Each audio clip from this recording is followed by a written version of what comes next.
obedience as a badge of honor. There's a lot of I do what I want. It's my truth. No one can tell me anything. My rules, no accountability. I'm just being authentic. But this mindset is not a coincidence.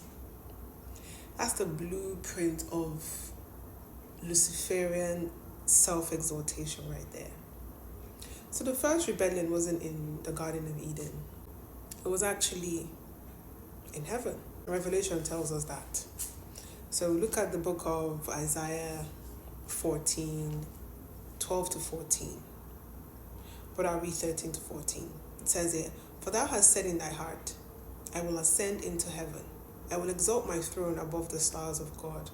I will sit also upon the mount of the congregation in the sides of the north. I will ascend above the heights of the clouds. I will be like the Most High." That right there is the Luciferian blueprint of self-exaltation. The spirit responsible for this is the spirit of pride, sprinkled with lawlessness. The goal of this spirit is to normalize disobedience until it begins to feel like identity. And that right there is the danger.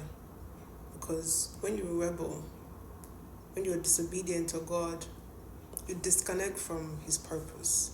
You disconnect from His protection. You disconnect from His covering, His correction, His guidance, His voice. So rebellion separates you from God and pushes you into bondage quietly. So God's solution to this? It's not control. It's your alignment. The Bible says in 2 Corinthians 3:17, "Now the Lord is that Spirit, and where the Spirit of the Lord is, there is liberty." So freedom without God it's a counterfeit freedom. It's just rebellion masquerading as self-expression.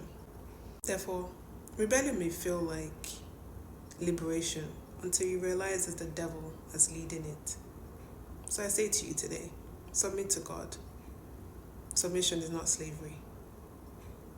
Obedience is not restriction. Alignment is definitely not weakness. It's divine protection. It's direction. It's empowerment. And it's destiny. Hence, rebellion always begins with pride. True freedom, it begins with God.